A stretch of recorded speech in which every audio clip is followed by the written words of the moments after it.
ワールドカップ48カ国の選手市場価値と人口を散布図にしてみました。右上が人口も市場価値も大きいグループ。強豪と言われる国は大体ここに含まれます。日本やアメリカは人口は多いけど市場価値は低い右下。一番多いグループでもあります。中堅国はここに多い。左下の人口も市場価値も低めグループは本戦でも厳しいか。人口は少ないけど市場価値は高いという国はありませんでした。ある程度比例しているようです。こうしてみると、日本の課題は明確です。市場価値を高めること。もちろんそれが難しいのですけど、できることを考えてみましょう。導入。この散布図はワールドカップに出場する48カ国の選手市場価値と人口を1枚のグラフに落とし込んだものです。日本は22、460億円。人口で言えば世界でも有数の大国なのに、市場価値は中堅どころにとどまっています。一方で、人口がわずか360万人のクロアチアが16位、658億円。日本より上にいます。この差は一体何なのか。今回はその問いをお金の流れから解き明かしていきます。定義。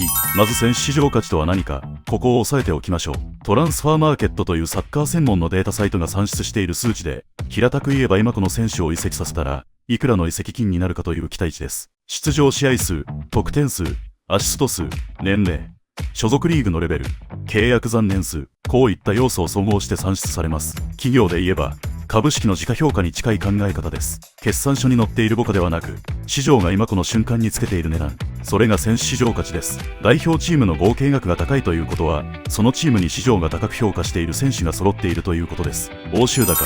ではなぜ、欧州の国々はこんなに高いのか。フランスが2584億円で首位、イングランドが2312億円で2位、スペインが2074億円で3位。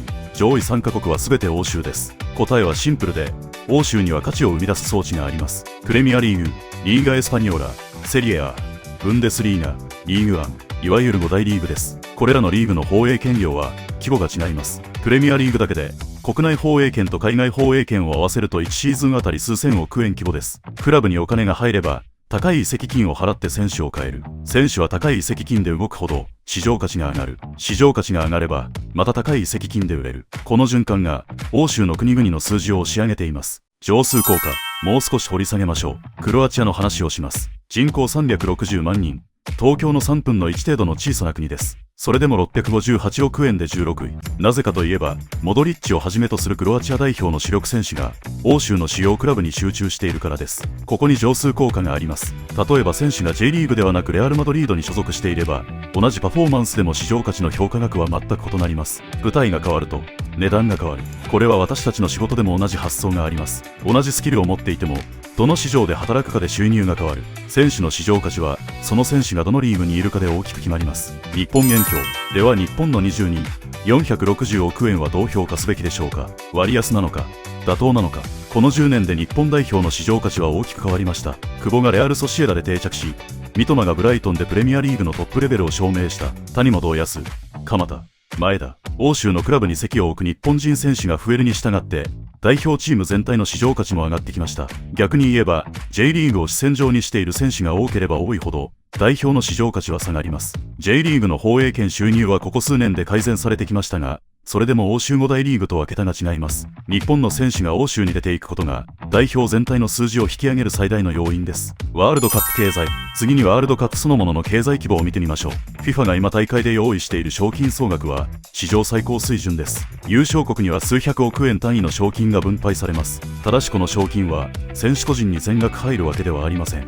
クラブへの保証金、代理人への報酬、各国協会の取り分、いくつもの層を経由して分配されます。市場価値の高い選手ほど、代理人との契約も高額になります。代理人が受け取る報酬は、移籍金や年俸の数%が相場です。1億円の移籍金なら数百万円。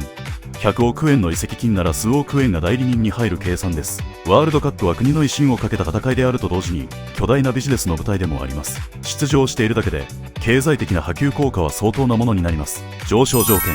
では日本が市場価値のランキングで上位に食い込むには何が必要か。構造的に考えると、3つに整理できます。1点目は欧州移籍者の継続的な増加です。J リーグから欧州クラブへの移籍が当たり前になれば、底上げが続きます。2点目は J リーグ自体の経済規模の拡大です。放映権収入が増えれば、クラブが選手に払える金額が上がり、国内残留選手の市場価値も改善します。3点目は育成への投資です。10代で欧州に渡れる選手を増やすには、育成段階でのコーチングの質と環境の整備が欠かせません。育成はすぐに数字に出ませんが、10年後の市場価値を決める先行投資です。税務の観点で言えば、育成費用は将来への資本投下です。回収に時間がかかるが、リターンが大きい。事業投資と同じ発想です。結論、最後にまとめます。ワールドカップの選手市場価値ランキングは、各国のサッカーの強さを測る指標であると同時に、その国のサッカー経済の成熟度を映す鏡でもあります。欧州が強い理由は、個人の才能だけでなく、リーグという経済インフラが整っているからです。日本の22位は、